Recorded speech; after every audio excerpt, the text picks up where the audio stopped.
والصلاة والسلام على الرسول المسدد المصطفى العمجد المحمود الأحمد سيدنا ومولانا ومولى الكونين جد الحسن والحسين وعاني أبا القاسم محمد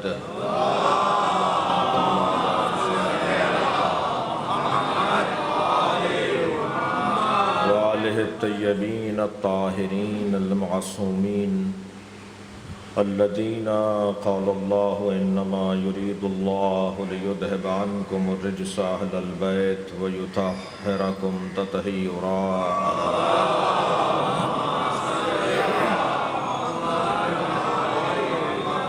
ولعنة الله على أعدائهم أجمعين من يوم عداوتهم إلى قيام يوم الدين. أما بعد، قال الحكيم في قرآن الكريم: بسم الله الرحمن الرحيم.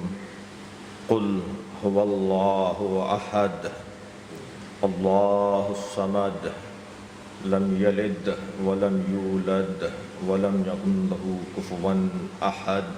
صلوات.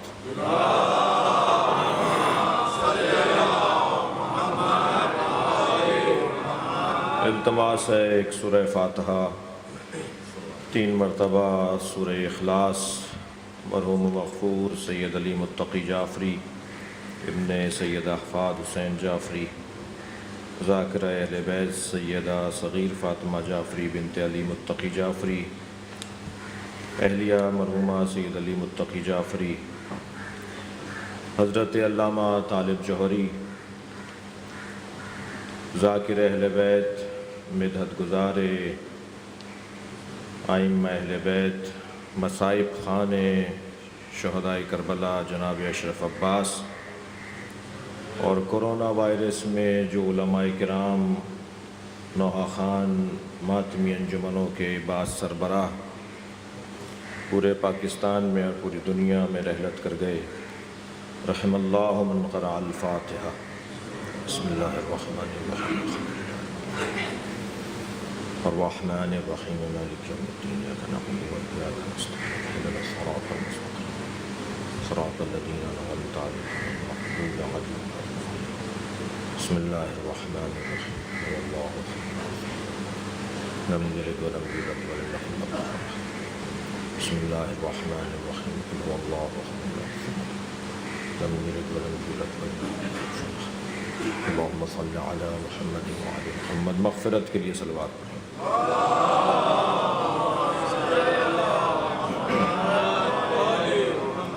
سورہ مبارکہ توحید. پروردگار عالم اپنے اس کلام میں اپنے حبیب سے مخاطب ہے. اللہ بھی چاہتا ہے تو مصطفیٰ کے ذریعے.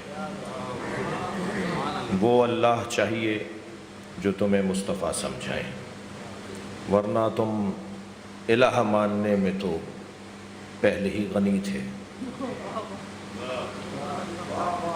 کوئی ایسا دنیا میں ابھی آپ کو ملے تو مجھے ملوائیے گا جو اللہ کو نہ مانتا ہو. اللہ کو سب مانتے ہیں مگر اپنی پسند کے اللہ. اللہ یہ چاہتا ہے کہ وہ اللہ مانو جسے مصطفیٰ بتائے. صلوات پڑھیں گے محمد علیہ.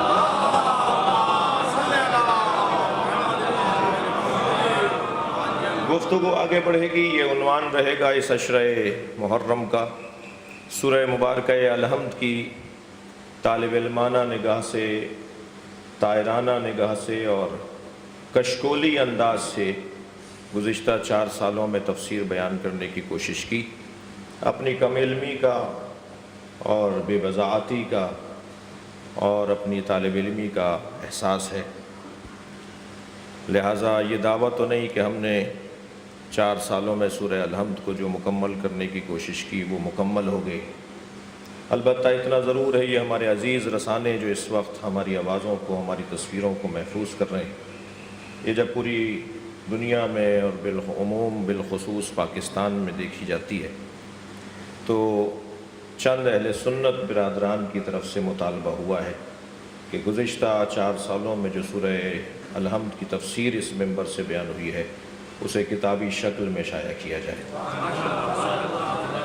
اور ایک پنجاب کے شہر کے ایک اہل سنت اپنی جگہ حیثیت کے حامل ہیں، ان کی خواہش ہے کہ وہ تفسیر عشرے کی چھپوائی جائے، مگر وہ اہل سنت کی طرف سے چھپوائی جائے، اور منبر حسین کا ہے،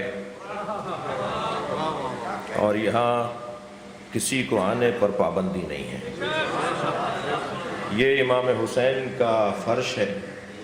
سنی تو ویسے ہی ہماری جان ہے، ہم تو امام بارگاہوں میں غیر مسلموں کو بھی نہیں روک سکتے۔ یہ دروازہ سب کے لیے کھلا ہوا ہے، اور اسی حسن کی وجہ سے عزاداری آج یہاں تک پہنچی ہے، اور اس حسن کو جتنا تقویت پہنچایا جا سکتا ہے اتنا پہنچانے کی ضرورت ہے۔ جملہ ہدیہ کرنے جا رہا ہوں اپنے محترم سننے والوں کو، اگر دین کو ثقافت بنا دیا جائے تو پھر دشمن کچھ نہیں کر سکتا۔ دشمن کا پیسہ ضائع جائے گا اگر دین ثقافت بن جائے، اس لیے کہ ثقافتوں کی عمریں بڑی طویل ہوا کرتی ہیں۔ ادیان بہت سے غیر آسمانی آئے جو مٹ گئے، مگر وہ دین باقی رہا جو ثقافت کا حصہ ہو گیا۔ اور اہل بیت بھی یہی چاہتے ہیں کہ ہمارے پیغام کو اپنی عادت اور ثقافت بنا لو، تاکہ دنیا کتنا ہی تمہارے خلاف سازشیں کریں، تمہارا دین تم سے چھننے نہ پائے۔ صلوات پڑھیں گے محمد و آل محمد۔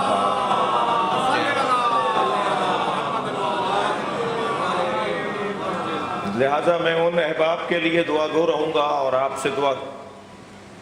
سے دعا کی التماس ہے کہ جو اسلامی تعلیمات کو، اچھا اللہ نے بھی یہی چاہا ہے، آج کی پہلی مجلس اسی عنوان سے رہے گی، اللہ نے بھی یہی چاہا ہے کہ دین ثقافت بن جائے۔ دلائل دوں گا آپ کی خدمت میں۔ تمہیدی پہلی مجلس عشرے کی پہلی مجلس ہے۔ ہم ان ایام میں خاص حلیے کے ساتھ اور کچھ نشانیوں کے ساتھ رہتے ہیں۔ ان ایام میں سال بھر ہمارا وہ حلیہ اور وہ انداز نہیں ہوتا جو ہمارا ان 10 دنوں میں ہوتا ہے۔ پھر جو 10 دنوں میں ہوتا ہے وہ 11 محرم سے پھر نہیں ہوتا۔ پھر شاید ایک دن چہلم کے دن کچھ ایسا جلوہ نظر آتا ہے جیسے عاشور کے دن تھا یا عشرہ اولیٰ میں تھا۔ یہ پہلے 10 دن اور 40، یہ کہہ لیجئے کہ 10 اور ایک یہ 11واں دن، یہ 11 دن وہ دن ہیں جنہیں اہل بیت نے سجایا ہے، جن پر اہل بیت نے خرچہ کیا ہے، جن پر اہل بیت نے اہتمام کیا ہے، اور جن ایام پر اہل بیت کی توجہ ہو جائے، میں لفظ اور بہتر کروں، جو ایام ارادہ پروردگار بن جائے، پھر وہ کسی بیماری کی زد میں نہیں آ سکتے۔ صلوات پڑھیں گے محمد و آل محمد۔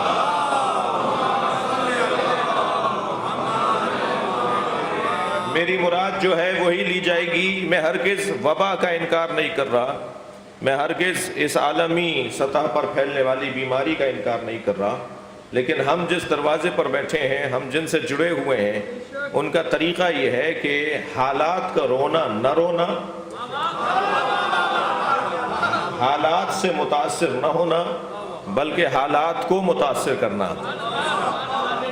مجلس اعظم میں میرے والد گرامی باہر بیٹھے ہوئے ہیں، ان کی عادت ہے، فقیر ہیں، میں بھی فقیر کی اولاد ہوں اور وہ بھی فقیروں کی اولاد ہیں، اللہ ہم سب کو فقیر بنائے۔ تو ان کا اپنا انداز ہے، وہ ایک کلام پڑھتے ہیں، اس کے کلام میں ایک مصرے کا مفہوم نثر میں بیان کر رہا ہوں کہ ہم جس دروازے پر بیٹھے ہیں، ہم جنس کے ماننے والے ہیں، وہ زمانے کو مڑ کر نہیں دیکھتے ہیں، موڑ کر دیکھتے ہیں۔ حالات کو اپنے حق میں تبدیل کرنا یہ اہل بیت کی سنت رہی ہے۔ تو ماسک لگائیں گے، سینیٹائزر کا استعمال کریں گے، کچھ فاصلے سے بیٹھیں گے، جو حکومت پاکستان نے اور عالمی قوانین کے مطابق مجلس کے بارے میں کہا گیا ہے، ہم اس کے لیے کاربند رہیں گے، لیکن ایسا تو ہو نہیں سکتا، اس لیے کہ مجلس تو ہمارے دل میں بستی ہے، مجلس کا تعلق ہمارے ساتھ عقیدتوں کا ہے، اور پھر مسئلہ شیعہ سنی کا بھی نہیں ہے، مسئلہ شیعہ سنی کا بھی نہیں ہے، عزادار صرف شیعہ نہیں ہے۔ یہ اور بات ہے کہ شیعوں کو میزبانی کی سعادت ملی ہے، ورنہ عزادار تو ہر بیدار دماغ ہے، ہر زندہ ضمیر عزادار ہے۔ کوئی اس انداز سے عزاداری کرتا ہے، کوئی اس انداز سے عزاداری کرتا ہے۔ وہ تو آپ نے کیونکہ میزبانی کی ہے اور خرچہ آپ نے زیادہ کیا ہے، مال کا بھی جان کا بھی، لہٰذا آپ کے نظریات کو اب سمجھنے کی کوشش کی جا رہی ہے۔ کل تک حسین پہ رونا بدعت تھی، آج سنت ہوتے جا رہی ہے۔ یہ صلوات پڑھنے ذرا محمد و آل محمد۔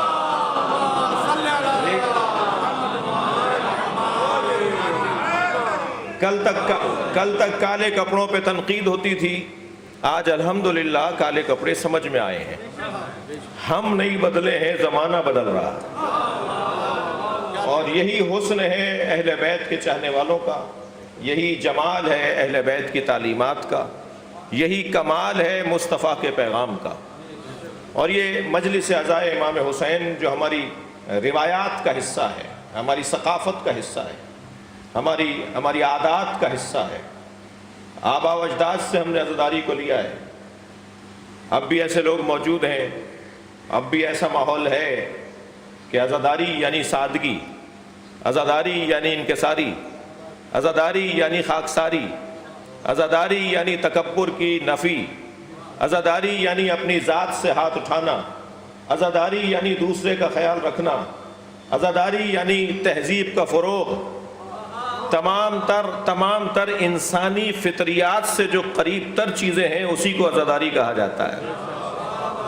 مجھے وہ لوگ، اور خود بھی کوشش کرتا ہوں کہ وہ جو لائن میں لگ کر تبرک لیا جاتا تھا، وہ ایک عجیب انداز اب بھی ہے، اور جو لوگ اس سے گریز کرتے ہیں وہ ذرا پلٹیں، اس میں نہ لینے والے کو نقصان ہوگا، لائن میں نہ لگ کر لینے والے کو نقصان ہوگا، لائن میں لگنے والے کو نقصان نہیں ہوگا۔ یہ بہت سارے آپ میں تشریف فرما ہیں اس وقت جو عادتاً اگر جناب علی متقی جعفری صاحب کے اس عزاخانے میں مثلاً ان کے فرزند نجم الحسن صاحب آپ کو کسی تقریب، خوشی کی تقریب میں بلاتے اور آپ کو زمین پر بٹھا دیتے تو آپ کو ناگوار گزرتا جی، لیکن یہاں آپ زمین پر بیٹھے ہیں، یہ ذات کی نفی ہی تو ہے۔ سندھ کے ایک شہر سے میں گزر رہا تھا، راستے میں ریلوے کراسنگ تھی، میری سواری آہستہ ہوئی، اسی حلیے میں تھا، وہاں ایک فقیر کھڑا ہوا تھا، اس نے مجھے ایسے ہی دیکھا تو آواز دی، یا علی مدد۔ اس نے اس حلیے میں مجھے دیکھ کر اندازہ کیا کہ کوئی یہ مولائی ہے، تو میں نے اسے جواب دیا۔ تو جب میں نے اسے جواب دیا تو اور خوش ہوا، کہنے لگا کچھ دوں؟ فقیر تھا مجھ سے کہنے لگا کچھ دوں؟ میں نے کہا جی پہلا فقیر ملا ہے مجھے۔ فقیر مانگنے والے کو نہیں کہتے، اپنے مولا پہ توکل دینے والے کو کہتے ہیں، جو اپنے مولا پہ بھروسہ دے، جو اپنے مولا سے تعلق بڑھائے، جو لوگوں کو فقیر بنائے۔ میں نے کہا جی عطا کریں۔ کہنے لگا کہ زہد کو جانتے ہو، زہد کسے کہتے ہیں؟ میں نے کہا آپ سے پوچھنا چاہتا ہوں، آپ دیں گے مجھے؟ کہا زہد کی 7 منزلیں، انسان زاہد نہیں ہو سکتا جب تک کہ 7 منزلوں سے نہ گزرے۔ میں نے کہا جی عطا کریں۔ کہا پہلی منزل ہے ذات کی نفی، جو اپنی ذات کی نفی کرے وہ زہد کی پہلی منزل پر ہوگا، اور جب 7 منزلیں گزار لے گا تو زاہد بنے گا، اور پھر اللہ اسے اپنی ولایت عطا کرے گا۔ میں نے کہا جی دوسری منزل کیا ہے؟ کہنے لگے پہلے پہ عمل کر کے دکھاؤ، دوسری خود نصیب ہو جائے گی۔ صلوات پڑھیں ذرا محمد و آل محمد کا۔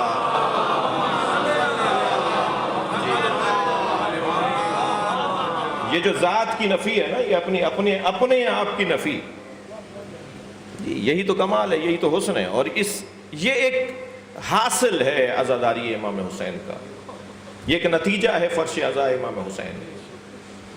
عزیزان گرامی، زندہ قومیں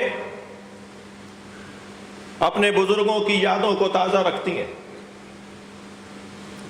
جو قومیں چاہتی ہیں کہ وہ ترقی کریں، وہ اپنے محسنوں کو ہمیشہ یاد رکھتی ہیں، اور محسنوں کو یاد رکھنا، محسنوں کی جہاں تجلیل و تکریم ہے وہاں ان زندہ قوموں کی زندگی کے لیے ضروری ہے۔ جو قومیں زندہ تو رہنا چاہتی ہیں مگر یادگاروں کو محفوظ نہیں کرنا چاہتی، ان کا رخ، ان کا رستہ، ان کا انداز زندگی صحیح نہیں ہے۔ نہیں رہ پائیں گے زندہ، ان کا مستقبل برباد ہے۔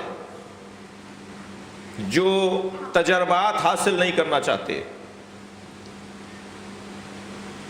جو یادگاروں کو محفوظ نہیں رکھنا چاہتے، انہیں دوبارہ تجربے کرنا پڑیں گے، اور جب دوبارہ تجربہ کرنا پڑے گا تو کیا معلوم کہ وہ تجربے میں کامیاب رہیں یا ناکام۔ لیکن اگر یادگاروں کو محفوظ کر لیا جائے اور بزرگوں کو اور ان کی باتوں کو یاد کر لیا جائے تو یقیناً اس میں سے دو طرح کی چیزیں ملیں گی، کچھ ملیں گی زیارتیں، کچھ ملیں گی عبرتیں۔ عبرتیں اس لیے ملیں گی کہ ہم یہ کام نہ کریں، اور زیارتیں ملیں گی اس لیے کہ ہم یہ کام کریں۔ بس ہر عمارت کو محفوظ کیا جا سکتا ہے دو سببوں کی وجہ سے، یا عبرت کی وجہ سے یا زیارت کی وجہ سے۔ جس عمارت کو دیکھ کر افسوس ہو، احساس ہو اور یہ خیال ہو کہ یہ غلط ہوا، تو جب یہ غلط ہوا تو تم کہیں غلط نہ کر بیٹھو، لہٰذا وہ عمارت آپ کو مجھے غلط کرنے سے روکے گی۔ کچھ عمارتیں ایسی ہوں گی جنہیں دیکھنے کے بعد احساس ہوگا کہ یہی تو ہونا تھا، یہی تو صحیح ہوا ہے، جب یہی صحیح ہوا ہے تو مجھے بھی یہی کرنا ہے۔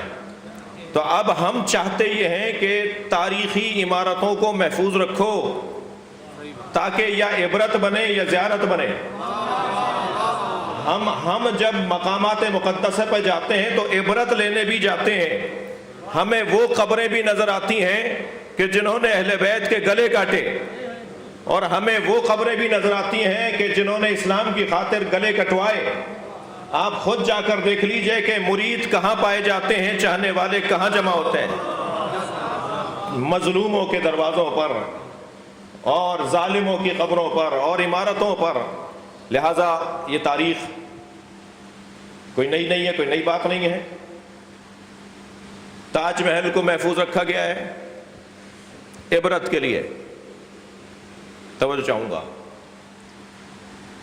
ممکن ہے اسے شاہکار کے طور پر لیا جائے، لیکن کیا شاہکار ہے وہ محبت؟ آج کوئی پوری طرح نام بتائے کہ جس بادشاہ نے بنایا تھا اور جس شہزادی کے لیے بنایا گیا تھا؟ عبرت، دنیا ختم ہو گیا۔ مینار پاکستان کو زندہ رکھا گیا ہے تاکہ قرارداد پاکستان یاد رہے۔ اگر مینار پاکستان باقی نہ ہو تو قرارداد پاکستان کتابوں میں رہ جائے، اور کتابوں میں تو قلم فروشوں کا پہلے ہی کارستانیاں، کارگزاریاں، سازشیں ہم نے بہت دیکھی ہیں۔ لہٰذا ممکن ہے کہ آئندہ جا کے قرارداد پاکستان کو بھی نقصان پہنچا دیا جائے، اس میں بھی کوئی ترمیم کر دی جائے۔ تو مینار پاکستان ہمیں قرارداد پاکستان کی یاد دلا رہا ہے۔ جی، یوم آزادی کا کیا مطلب ہے؟ چند دن پہلے آپ نے منائی اس یوم کو، یوم آزادی، تاکہ آزادی یاد رہے، کیسے یہ وطن آزاد ہوا، کیسے یہ ہمیں حاصل ہوا، وہ لوگ جو وہاں سے یہاں آئے تھے یا وہ لوگ جو یہیں تھے، کس نے کیا کردار ادا کیا۔ ان مرحومین کو یاد کیا جائے جو کٹ گئے، ان شہیدوں کو یاد کیا جائے جو مارے گئے۔ یہی مطلب ہے نا یوم آزادی کا۔ یوم تکبیر کا کیا مطلب ہے؟ تاکہ ایٹمی صلاحیت کا دن تمہیں یاد رہے۔ یوم دفاع کا کیا مطلب ہے؟ تاکہ وطن کی دفاع کا جذبہ زندہ رہے۔ یہ ایام اس لیے یاد رکھے جاتے ہیں تاکہ ان ایام میں پلٹیں۔ دقت چاہوں گا، یوم آزادی یعنی 14 اگست 1947 میں پلٹو، جاؤ 14 اگست 1947 کو یاد کرو، قائد اعظم کی تقریروں کو سنو، علامہ اقبال کے تصور کو سنو، لیاقت علی خان نے کیا کہا تھا، فاطمہ جناح کی کیا کوشش اور کامیابی اور کام تھا اور کوششیں تھیں، وہ ہمیں یوم آزادی کے ذریعے سے نصیب ہوگا نا۔ پلٹو واپس۔ یوم تکبیر کیسے بنا تھا ایٹم بم، کیسے ایٹمی صلاحیت آپ نے پائی تھی؟ یوم دفاع کیسے؟ یہ جو پلٹنے والی بات ہے یہ اس وقت تک ممکن نہیں ہے جب تک کوئی تاریخ، کوئی دن، کوئی عمارت موجود نہ ہو۔ اگر عمارتیں آپ بھی گرا دیں گے تو وہ عمارت آپ کو جو پلٹا رہی تھی ماضی کی طرف وہ باقی نہیں رہی، آپ بھی نہیں پلٹ پائیں گے۔ قائد اعظم سے کسی نے پوچھا آپ سنی ہیں یا شیعہ؟ صلوات پڑھیں ذرا محمد و آل محمد۔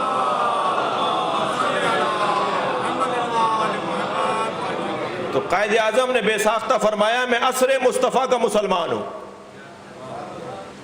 نبی کے زمانے میں پلٹ جاؤ تو میں مسلمان نظر آ جائے گا کہ مسلمان ایسا ہونا چاہیے۔ یہ جو نبی کے ہمیں بھی یہ یوم میلاد مصطفیٰ کیوں منائیں بھائی؟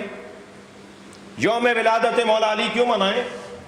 یوم ولادت امام حسین، یہ جو ایام منائے جاتے ہیں یہ اس دور میں پلٹاتے ہیں تاکہ حسین کا ذکر کرو، تاکہ نبی کی بات کرو۔ بات میری روشن ہے عزیزان گرامی، ماضی میں پلٹنا یا عبرت کے لیے ہے یا زیارت کے لیے ہے۔ اگر آپ ماضی میں پلٹیں گے نہیں تو آپ کا حال اچھا نہیں ہوگا۔ اگر توجہ چاہوں گا، اگر آپ ماضی میں پلٹیں گے نہیں تو آپ کا مستقبل اچھا نہیں ہوگا۔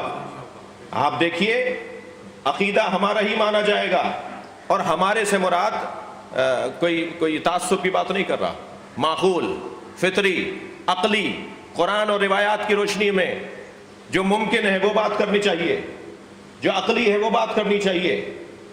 یادگاروں کو اگر مٹا دو گے تو تم مٹ جاؤ گے۔ لہذا محمد ابن سلمان سعودی شہزادہ، اس نے حکم دیا کہ بندر ابن عبداللہ جو وزیر ثقافت ہے وہ الشمسیہ محل جو 1354 ہجری میں تقریباً 100 سال پہلے سب سے پہلا محل آل سعود نے جو بنایا تھا، اور وہ شاہ فیصل کی بیٹی نے بنایا تھا اپنے لیے، جی نورہ بنت عبداللہ بن فیصل۔ یہ نورہ نے جو سب سے پہلا محل سعودی تاریخ کا، توجہ چاہوں گا، جو سب سے پہلا محل بنا تھا اس کی مرمت کا حکم دیا ہے۔ اور بندر بن عبداللہ جو وزیر ثقافت ہے اس نے اپنی وزارت کے لوگوں سے کہا ہے کہ بلا دریغ، بلا کم و کاست، کسی رکاوٹ کے بغیر جتنا پیسہ خرچ کر سکتے ہو کرو تاکہ یہ محفوظ رہے۔ یہ وہ خاتون تھی نورہ بنت عبداللہ بن فیصل کہ جس نے اس حکومت کے آغاز میں حکومت کو مضبوط کرنے کے لیے بڑے کارنامے انجام دیے۔ اس کا محل جب زندہ رہے گا تو اس کے کارنامے زندہ رہیں گے۔ ہم تو یہی کہنا چاہ رہے ہیں۔ میں ویلکم کرتا ہوں، میں خوش آمدید کہتا ہوں محمد بن سلمان کو کہ کم سے کم تم نے اپنی حکومت میں یہ فیصلہ لے کے بتایا کہ اگر عمارتوں کو محفوظ رکھو گے تو تاریخ محفوظ رہے گی۔ صلوات پڑھیں گے محمد و آل محمد پر۔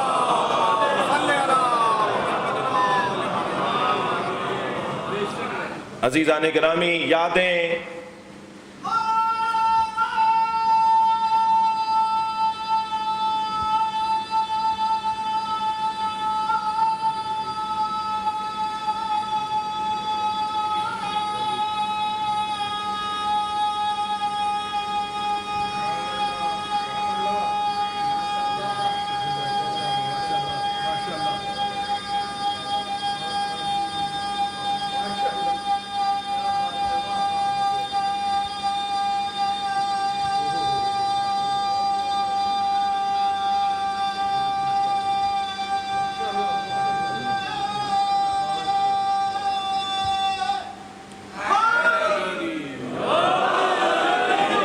دیکھیے،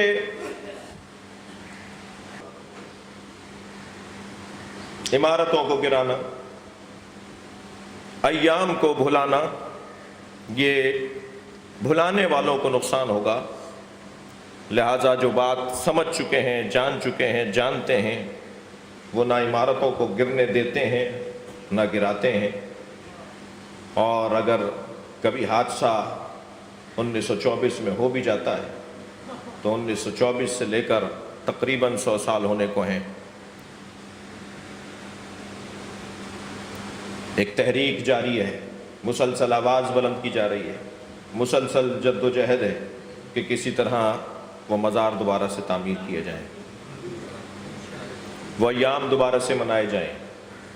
وہ افراد جو ایام کو منانا بدعت کہتے ہیں وہ آج نہیں کل ہمارے اس موقف سے معترف ہوں گے، قائل ہوں گے، اور آپ نے دیکھا کہ آپ کی جد و جہد، آپ کی کوششیں، آپ کی قربانیاں، آپ کا خرچہ یہ رنگ لا رہا ہے۔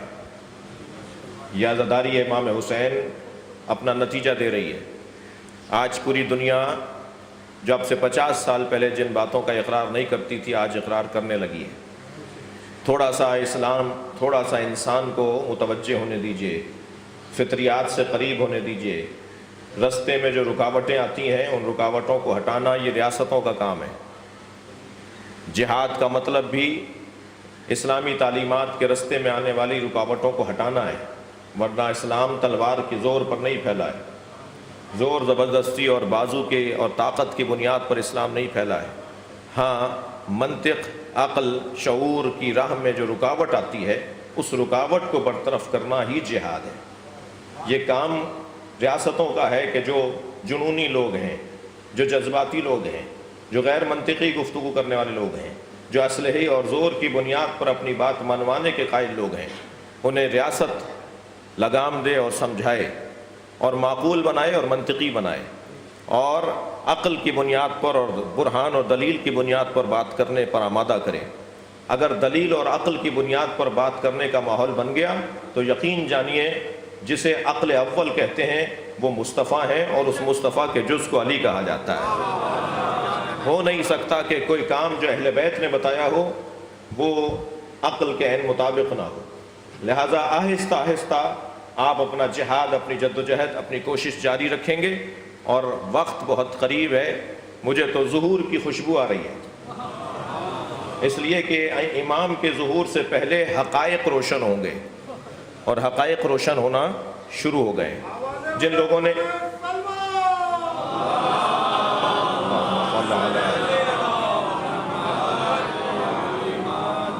نے قبروں اور مزارات سے متعلق ایک خاص عقیدہ، ایک خاص نظریہ حاکم کیا، بلکہ کہہ دیجئے مسلط کیا، ان لوگوں کے پاس ایک قرآن سے آیت ہے سورہ مبارکہ توبہ کی، اور ایک حدیث ہے سیاہ ستہ کے اندر۔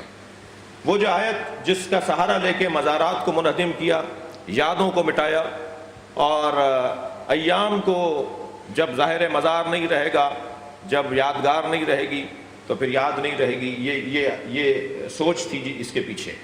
وہ آیت جس کو سہارا بنا کر تاریخی یادگاروں کو مٹانے کی کوشش کی گئی، وہاں ارشاد یہ ہے وَلَا تُصَلِّ عَلَىٰ أَحَدٍ مِّنْهُمْ مَاتَ أَبَدًا وَلَا تَقُمْ عَلَىٰ قَبْرِهِ إِنَّهُمْ كَفَرُوا بِاللَّهِ وَرَسُولِهِ وَمَاتُوا وَهُمْ فَاسِقُونَ۔ دوبارہ آیت کو سنیے گا، وَلَا تُصَلِّ عَلَىٰ أَحَدٍ مِّنْهُمْ مَاتَ أَبَدًا۔ اے میرے حبیب، خبردار ان کے اوپر جنازے کی نماز نہ پڑھنا، وَلَا تَقُمْ عَلَىٰ قَبْرِهِ، اور اس کی قبر پہ جا کے کھڑے نہ ہونا، انہم کفروا باللہ ورسولہ، اس لیے کہ جن کی جنازے کی نماز تم پڑھنا چاہتے ہو اور ان کی قبر پہ جانا چاہتے ہو وہ اللہ اور اللہ کے رسول کے کافر ہیں، اور اسی کفر کی کیفیت میں ماتو، مر گئے، وہم فاسقون، اور مرتے وقت ان کی کیفیت کفر کے ساتھ فاسق اور فسق کی بھی تھی۔ اس آیت کو لے کر سہارا بنایا ابن تیمیہ نے کہ نبی کو اللہ کا حکم ہے کہ وَلَا تُصَلِّ عَلَىٰ أَحَدٍ مِّنْهُمْ مَاتَ أَبَدًا، نماز جنازہ نہ پڑھو اور ان کی قبروں پہ جا کے نہ کھڑے ہو۔ قرآن منطوق ہے، ایک نطق ہے، کچھ الفاظ پر مشتمل، کچھ لغت پر مشتمل ایک مجموعہ کلام کو کہا جاتا ہے۔ جب لفظ کی صورت میں ما فی الضمیر بیان ہو تو اسے منطوق کہا جاتا ہے، اور اسی منطوق کو اگر برعکس کر لیا جائے تو اسے مفہوم کہا جاتا ہے۔ ہر منطوق کا ایک مفہوم ہوتا ہے اور ہر مفہوم کے لیے بھی ایک منطوق ہوتا ہے۔ دقت چاہوں گا، یہ قرآن کی آیت ایک منطوق ہے، وَلَا تُصَلِّ عَلَىٰ أَحَدٍ مِّنْهُمْ مَاتَ أَبَدًا، کس کے لیے کہا جا رہا ہے کہ جنازہ نہ پڑھو، وَلَا تَقُمْ عَلَىٰ قَبْرِهِ، ان کی قبر پہ نہ جاؤ۔ بیچ میں سے آیت کا ٹکڑا نکالا، قرآن کی آیت ہے کہ وَلَا تَقُمْ عَلَىٰ قَبْرِهِ، قبر پہ جا کے نہ کھڑے ہوا کرو۔ تو اس آیت کا پہلا حصہ بھی پڑھنے کی ضرورت ہے، اس آیت کا آخری حصہ پڑھنے کی بھی ضرورت ہے۔ جو ایک آیت پڑھ کر عقیدہ بنائے وہی اچھا مسلمان نہیں ہوتا، جو آیت توڑ کر عقیدہ بنائے وہ اچھا مسلمان کہاں ہوگا؟ آیت کو توڑ لیا گیا، بیچ میں سے آیت کا ایک فقرہ نکال لیا گیا، وَلَا تَقُمْ عَلَىٰ قَبْرِهِ، خبردار قبر پہ جا کے کھڑے نہ ہو۔ کس کی قبر پہ جا کے نہ کھڑے ہو؟ اگر قبر پہ جا کر کھڑے نہ ہونے کا حکم ہے تو پھر نماز جنازہ پڑھنے کا بھی کی ممانعت ہے، اس کو بھی منع کیا گیا کہ نماز جنازہ نہ پڑھو۔ تو کیا نماز جنازہ نہ پڑھی جائے؟ کس کی نماز جنازہ نہ پڑھو؟ کس کی قبر پہ جا کے نہ کھڑے ہو؟ انہم کفروا باللہ ورسولہ، ان کی نماز جنازہ نہ پڑھو کہ جو اللہ اور اللہ کے رسول کے کافر ہیں، اللہ اور اللہ کے رسول کو نہیں مانتے، مر گئے اور فاسق تھے۔ یہ آیت نازل ہوئی عبداللہ ابن ابی کے مرنے پر، جو منافقوں کا سرگروہ تھا، جس نے نبی مکرم کو انتہائی تکلیفیں پہنچائیں، جس کا کام ہی منافقت پھیلانا تھا۔ اس کا جب جنازہ ہوا، جب اس کی موت ہوئی، تو حسب دستور جیسے کہ مسلمان کی میت ہو جائے تو نماز جنازہ پڑھنی ہے اور اس کے قبر پہ جانا ہے، تو نبی نے تیاری شروع کی تو قرآن کی آیت آئی، خبردار اس کی نماز جنازہ نہ پڑھنا۔ جی اس آیت کا منطوق تو یہ نکالیے نا کہ پھر اس کا مطلب یہ ہوا کہ کسی کی بھی نماز جنازہ نہیں ہونی چاہیے، کسی کی قبر پہ بھی نہیں جانا چاہیے۔ کیوں؟ کس کی قبر پہ نہیں جانا چاہیے؟ جو فاسق ہے، جو منافق ہے، جو کافر ہے۔ اور منطوق کا مفہوم یہ نکلے گا جو مومن ہے، جو متقی ہے، جو امام المتقین ہے، جو اہل تقوی کو متقی بنانے کا دستور مرتب کرتا ہو، اس کا جنازہ بھی پڑھنا ہے، اس کی قبر کو بھی زندہ رکھنا ہے۔ یہ آیت کا مفہوم ہے سیدھا سیدھا سا۔ ایک تو اس آیت سے سہارا لیا گیا، دوسرا جو سہارا لیا وہ ایک حدیث ہے۔ حدیث سیاہ ستہ کی بعض کتابوں کے اندر موجود ہے۔ ابی الحیاج اسدی یا ابی الحیاج اسدی قبیلہ، مولا نے اسے بلایا۔ اب پہلے آپ روایت سن لیجئے، پھر اس کے اوپر تبصرہ سنیے گا، اس کی جرح اور تعدیل، اس کے اوپر جرح کروں گا، تعدیل تو ہے نہیں اس کی۔ تو مولا علی نے بلایا اور فرمایا کہ انی لابعثک علی ما بعثتنی رسول اللہ، میں تمہیں ایک کام دے رہا ہوں جو رسول اللہ نے مجھے دیا ہے۔ توجہ چاہوں گا، حدیث یہ ہے، مولا کا فرمان بقول راوی ابی الحیاج اسدی کہ علی نے مجھے بلا کر کہا کہ میں تمہیں ایک ایسا کام دے رہا ہوں جو کام مجھے رسول اللہ نے دیا۔ رسول اللہ نے مجھے فرمایا کہ خبردار، اگر کوئی صنم دیکھو تو الا تمستہ، اسے گرا دینا، کوئی بت دیکھو تو اسے گرا دینا، ولا قبرا مشرفا، اور اگر کوئی اونچی قبر دیکھو تو الا سویتہ، اسے برابر کر دینا۔ اس حدیث سے استفادہ کرتے ہوئے قبریں گرائی گئیں۔ کا مولا علی، اب اچھا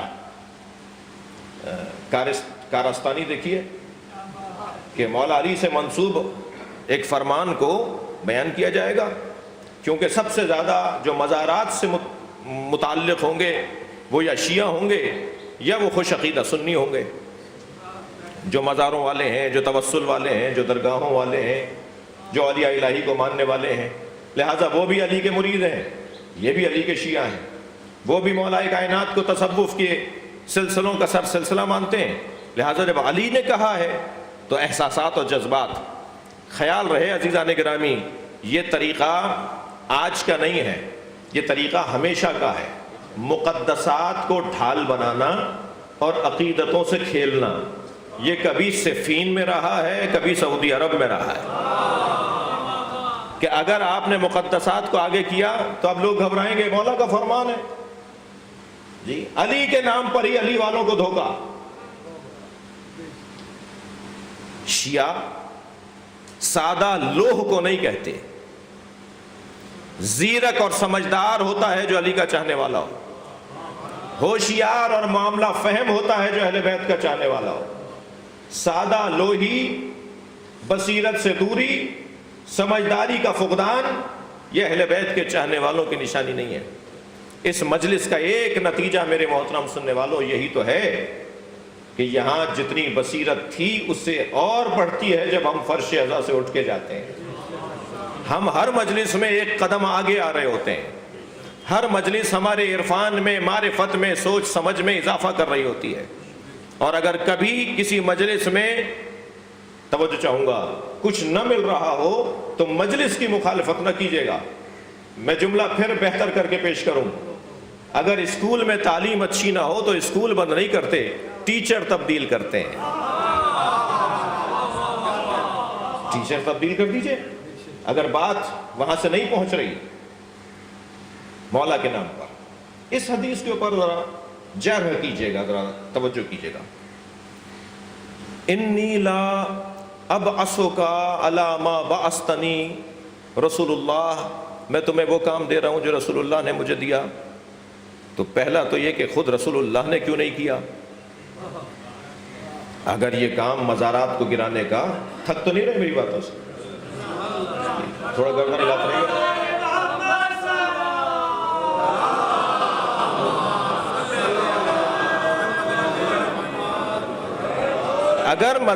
اگر مزارات گرانا لازم تھا، مزارات بنانا بدعت تھی، تو خود سرکار نے یہ کام کیوں نہیں کیا؟ اور اگر سرکار دو جہاں نے، اب یہ میں جرح کر رہا ہوں اور درایت کے اعتبار سے دیکھ رہا ہوں، حدیث کو پرکھنے کے لیے روایت اور درایت۔ روایت کی جب بات کریں گے تو سند کی بات ہوگی، ان فلان ان فلان ان فلان ان فلان، جو بیچ میں راوی آ رہے ہیں اگر کوئی ایک بھی غیر معتبر آ جائے گا تو حدیث اپنی روایت کی حیثیت سے گر جائے گی۔ اور ایک چیز ہے درایت، یعنی فہم حدیث، حدیث ہی سمجھ میں نہیں آ رہی، بات ہی معقول نہیں ہے۔ راوی اگر صحیح بھی ہو تو بات معقول نہیں ہے، اور اگر بات معقول ہو تو راوی صحیح نہیں ہے۔ دونوں کا صحیح ہونا ضروری ہے۔ جب دونوں چیزیں صحیح ہوں تو حدیث شناسی کے باب میں علماء حدیث، علماء علوم حدیث ہمیں یہ پیغام دیتے ہیں کہ پھر جا کر حدیث اپنے اعتبار کی طرف پڑھے گی۔ تو ہم پہلے مرحلے پہ ذرا درایت دیکھ لیں اس کی، یہ نبی نے خود کیوں نہیں کیا؟ اور اگر یہ کام اتنا لازم تھا تو خود مولا کائنات نے کیوں نہیں کیا؟ اور مولا کائنات جب دے کر جا رہے ہیں یہ کام تو امام حسن کو دے کر کیوں نہیں جا رہے؟ امام حسین سے کیوں نہیں فرما رہے کہ میرے لال، مجھے میرے تمہارے بابا نے، نانا نے کہا تھا، میں نے نہیں کیا، تم کرو؟ یہ خود حدیث بتا رہی ہے کہ جعل سازی ہے۔ پھر دوسری بات یہ کہ ابن ابی الحیاج ازدی کون ہے؟ تمام علماء اہل سنت کا اتفاق ہے کہ یہ ناسبی تھا، اور ناسبی اسے کہتے ہیں جو مولا علی کو سب کرتا ہو، شتم کرتا ہو، لان کرتا ہو۔ جو علی کو لان کرتا ہو، جو علی کی توہین کرتا ہو، اس کی روایت تو ویسے ہی ضعیف ہو جاتی ہے۔ مکتب اہل بیت کے مطابق ہی نہیں، اہل سنت کے مطابق بھی، علماء اہل سنت کے مطابق اگر کوئی بیچ میں خارجی آ جائے، راوی بیچ میں اگر خوارج میں سے کوئی آ جائے، دقت چاہوں گا، اگر بیچ میں کوئی ناسبی آ جائے، کوئی راوی اگر غالی آ جائے، کوئی راوی اگر رافضی آ جائے، تو وہ حدیث سند سے گر جاتی ہے۔ یہ ہے کون؟ ابی الحیاج اسدی ہے کون؟ ابی الحیاج اسدی ایک ناسبی ہے، اہل بیت کو سب کرنے والا، اہل بیت کو لعن کرنے والا، اہل بیت سے دشمنی کا اظہار کرنے والا۔ یہ بات معقول ہی نہیں ہے۔ اب آ جائیے آپ اس کی جرح کی دوسری منزل میں، کیا فرمایا مولا نے؟ ولا قبرا مشرفا، آپ کی دقت کا شکر گزار ہوں، ولا قبرا مشرفا، کوئی قبر اگر مشرف پاؤ یعنی بلند پاؤ، اونچی پاؤ، تو الا سویتہ، تو اسے برابر کر دینا، برابر سویتہ، فخلق فسوا، صلوات پڑھیں گے محمد و آل محمد۔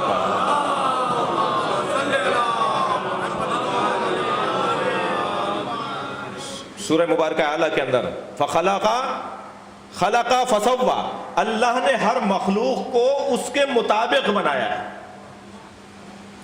میرے اور آپ کا فرض کیجئے چہرہ اتنا بڑا ہو جتنا ہے اور ہاتھ چھوٹے سے ہوں، تو یہ خلقت الہی پر حرف ہے۔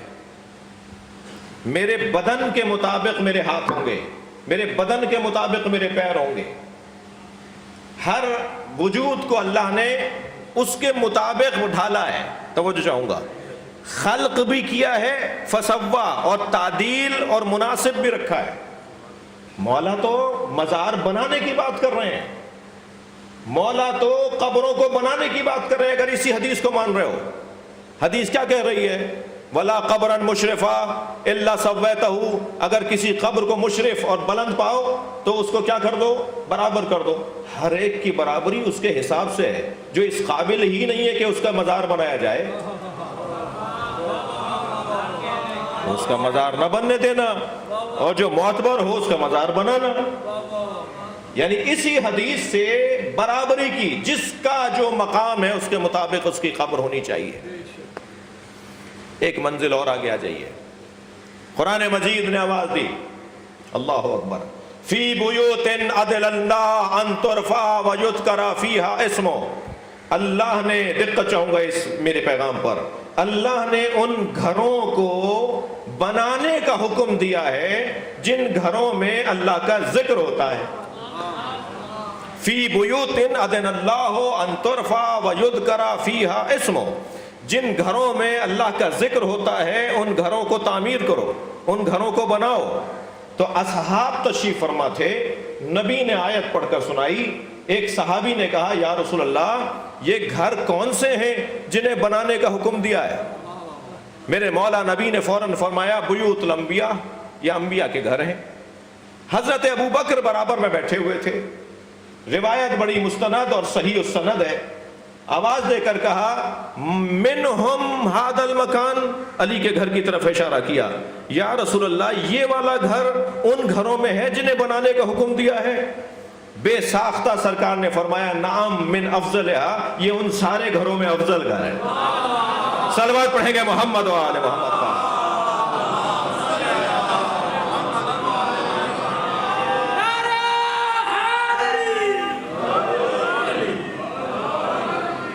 تمام گھروں میں افضل گھر نشر پارک کا موضوع ہے، آج شام سے وہاں بات ہوگی افضلیت امیر المومنین کے عنوان سے۔ اور جب گھر افضل ہے تو اینٹوں سے تو کوئی تعلق نہیں ہے نا، اینٹیں معتبر نہیں بناتی، رہنے والے اینٹوں کو معتبر بناتے ہیں۔ تو جب یہ گھر معتبر ہے تو گھر والے کیسے معتبر نہیں ہوں گے؟ یعنی جب انبیاء کے گھر سے علی کا گھر افضل ہے، نہیں گئی میری بات؟ جب انبیاء کے گھروں سے علی کا گھر افضل ہے تو انبیاء سے علی افضل ہونے میں کیا مسئلہ ہے؟ مولا کائنات، صلوات پڑھیں ذرا محمد و آل محمد۔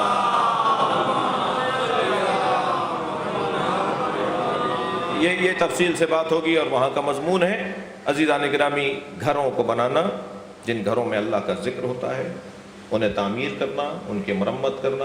بہت اچھے انتظامات ہیں، پچھلے سال سے بہتر انتظامات ہیں جناب نجم الحسن صاحب کے سزا خانے میں، اور امام بارگاہیں شان سے ہونی چاہیے۔ مسجدوں کو بڑے اہتمام سے بنانے کی ضرورت ہے۔ ائمہ کے گھروں کی تعمیر ہمارے گھروں سے زیادہ اچھی ہونی چاہیے، اور ہے کربلا، نجف، سامرہ، کاظمین، مدینہ منورہ، اور انشاءاللہ یہ جد و جہد جاری رہے گی تو جنت البقیع، جنت المعلی دن قریب ہیں، انشاءاللہ مزارات دوبارہ سے تعمیر ہوں گے، اور ہم ان مزارات پر داخل ہونے سے پہلے اذن دخول اللہ سے مانگتے ہیں، رسول اللہ سے مانگتے ہیں، محدقین ملائکہ سے مانگتے ہیں۔ ہم وہاں جا کر نماز پڑھتے ہیں، صاحب قبر کے قریب کھڑے ہو کر اللہ کا سجدہ کرتے ہیں، اور زیارت شروع کرنے سے پہلے اللہ اکبر کی تسبیح پڑھتے ہیں۔ خاص طور پر زیارت جامعہ اور زیارت امام حسین سے پہلے حکم یہ ہے کہ جب زیارت شروع کرو تو 100 مرتبہ یا 1000 مرتبہ اللہ اکبر کہو۔ تو اللہ اکبر کہہ کر ہم حسین کو سلام کرتے ہیں، ہم اللہ کی وحدانیت کا اقرار کر کے پھر حسین کو سلام کرتے ہیں۔ تو کہاں سے مزار پہ جانا شرک اور کفر ہو جائے گا؟ یہ رونا، یہ عزاخانوں کو بنانا، یہ فرش عزا کا بچھانا، یہ حکم قرآنی اور فطریات اور عقلیات سے قریب تر ہے۔ عزیزان گرامی، دنوں کو زندہ رکھنے کی ضرورت ہے تاکہ ہم زندہ رہیں۔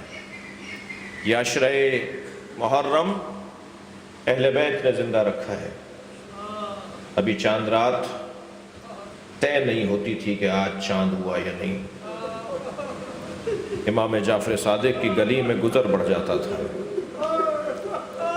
جب چھٹے امام کی گلی سے لوگوں کا گزر بڑھتا تھا تو لوگ پوچھتے تھے کہ آج یہاں سے لوگ زیادہ کیوں گزر رہے ہیں؟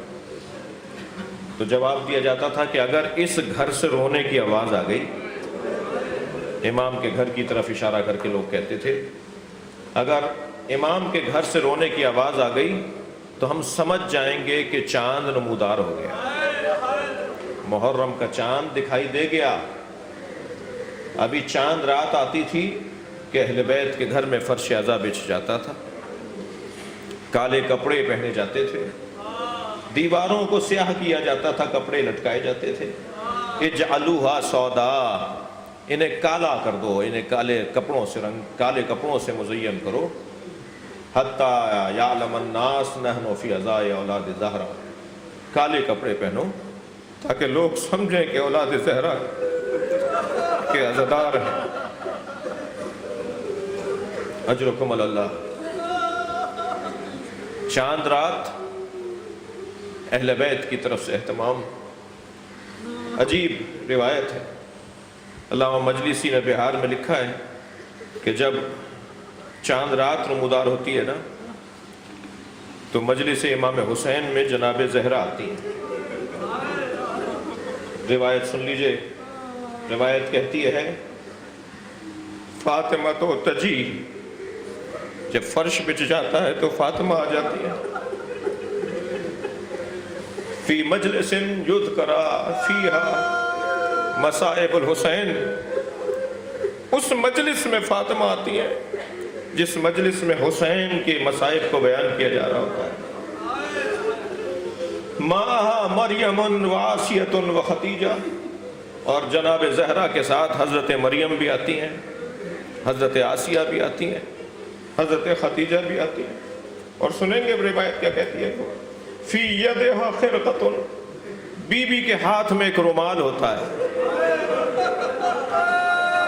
تسم دموع الباکین، میری بی بی اس رومال میں رونے والوں کے آنسوؤں کو جمع کرتی ہیں۔ اجرکم اللہ، جن کی آوازیں بلند ہیں اللہ ان کو اجر عطا فرمائے۔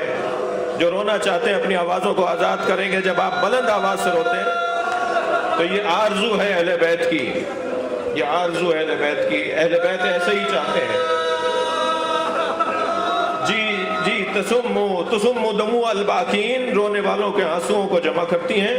وَتَقُولُ، اور کہتی ہے، جب کسی کو روتا ہوا دیکھتی ہے نا تو ایک جملہ کہتی ہیں، تَقُولُ طُوبَى لَكُمْ یا احبائی، اے میرے چاہنے والوں تمہیں بشارت دیتی ہوں،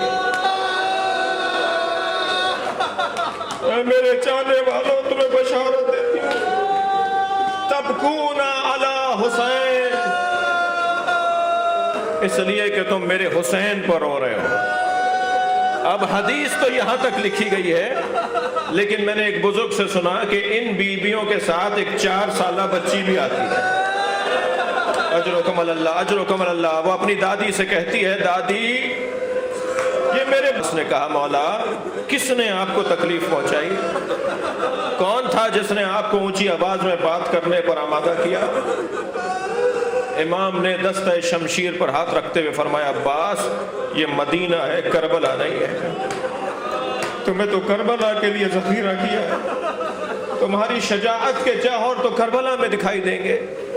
میرے مولا مدینے کے دربار سے گھر کی طرف آئے، مگر عزاداروں سنیں گے، حسین مولا نے اپنے گھر کے بجائے جناب زینب کے گھر کی طرف رخ کیا۔ اسی رات کی تاریکی میں جناب زینب کے گھر پہنچے، کنیز نے دروازے پر دیکھا کہ حسین کھڑے ہیں، ہاتھ پیر پھولنے لگے، دوڑتی ہوئی اندر گئی، کہا اے شہزادی حسین دروازے پر ہے۔ اب کتنی اجلت میں جناب زینب آئی ہوں، آگے بڑھ کر کہا بھائی مجھے حکم دیا ہوتا، مجھے بلایا ہوتا۔ کہا زینب اب مدینہ رہنے کی جگہ نہیں، ہم نانا کا وطن چھوڑنا چاہتے ہیں، زینب تیاری کرو۔ دوسرا دن نمودار ہوا، امام حسین نے جناب عباس کو ذمہ داریاں سونپی، قافلہ تیار کرو، محمل آمادہ کرو۔ میرے مولا نے رخصت لی قبروں پر جا کر، اور پھر جب قافلہ تیار ہوا اور محملوں پر بیویاں سوار ہونے لگیں تو وہ منظر بھی بڑا عجیب تھا۔ بیویاں سوار ہوتی تھی، ہر ایک بیوی سے متعلق جوان آگے بڑھ کر سوار کرتا تھا، لیکن ایک ایسی بیوی بیت الشرف سے باہر آئی جسے سوار کرنے کے لیے عباس بھی دوڑے، حسین بھی آگے بڑھے، اور وہ بیوی علی کی بیٹی زینب، کس شان سے زینب کو عباس نے سوار کیا۔ اس منظر کو سمجھنے کے لیے جب بیوی کے مزار پر آپ جائیں، اللہ آپ سب کو جناب زینب کی قبر کی زیارت کا شرف عطا کرے۔ جب جناب زینب کی زیارت کو جائیں نا تو بیوی کا زیارت نامہ ضرور پڑھیے گا۔ اس زیارت نامے کے پہلے صفحے پر ہی لکھا ہوا ہے، سلام ہو علی کی بیٹی زینب پر، کہ جب 11 محرم کو اونٹ پر بٹھائی جا رہی تھی تو وہ نہر کی طرف رخ کر کے آواز دے رہی، عباس اٹھو، تم نے مجھے مدینے میں سوار کیا تھا، اب تمہاری زینب اونٹ پر بٹھائی جا رہی ہے۔ اجرکم اللہ، اجرکم اللہ، عزادارو چند منزلیں مجھے لینی ہے۔ پہلی محرم ہے، ایام عزا کا آغاز ہے، تمام محملیں تیار، بیویاں سوار ہو گئیں۔ اب حسین مولا گھوڑے پر بیٹھنا چاہتے ہیں۔ ایک مرتبہ مولا عباس نے آ کر کہا، اے مولا آپ کو ہمارے گھر کی معمر بیویاں بلا رہی ہیں۔ 3 معمر اور مسن بیویاں ہیں جو حسین کے ساتھ نہیں جا رہی، اور بے روایت مولا حسین کی ایک بیٹی ہے جو نہیں جا رہی، اور وہ جو 3 معمر بیویاں ہیں ان میں بی بی ام ایمن ہے، بی بی ام البنین ہے، بی بی ام سلمہ ہے۔ امام حسین کو ان بیویوں نے بلایا، جناب ام سلمہ کو بڑھ کے سلام کیا، نانی آپ نے مجھے یاد کیا؟ بی بی کے ہاتھ میں ایک شیشی، اس میں خاک، کہ تمہارے نانا نے مجھے یہ دی تھی اور مجھ سے کہا تھا جب یہ خاک خون میں تبدیل ہو جائے تو سمجھنا میرا حسین مارا گیا۔ مجھے لگتا یہ ہے کہ یہ وہی سفر ہے جس سفر میں تم مارے جاؤ گے۔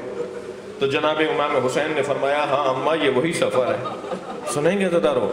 ہاں اماں یہ وہی سفر ہے جس میں میں مارا جاؤں گا۔ تو بی بی نے فرمایا پھر زینب کو چھوڑ جاؤ۔ امام حسین کی آنکھوں میں آنسو آ گئے، اماں اللہ زینب کے ذریعے میرا پیغام عام کرنا چاہتا ہوں۔ میں جو دیکھ رہا ہوں، میرے نانا نے جو مجھے بتایا ہے، میں اس کے مطابق اپنا سفر شروع کر رہا ہوں۔ جناب ام ایمن کی طرف پھوپھی ہیں جناب امام حسین کی، کہا پھوپھی اماں آپ نے مجھے بلایا؟ فرمایا ہاں، ہمارے گھر کا دستور ہے جب ہمارے ہاں کوئی بڑی مصیبت آنے والی ہوتی ہے تو ہماری حویلی میں بسنے والی جناتنیاں رونا شروع ہو جاتی ہیں۔ کل رات سے میں رونے کی آوازیں سن رہی ہوں۔ کہا ہاں اماں یہ میرا نوحہ پڑھ رہی ہے، یہ جناتنیاں میرا نوحہ پڑھ رہی ہیں۔ جناب ام البنین کی طرف دیکھا، اماں مجھے آپ نے بلایا؟ تو فرمانے لگیں، اے شہزادے تمہارے بابا علی نے مجھ سے عقد اس لیے کیا تھا کہ اللہ مجھے شجاع بیٹا عطا کرے۔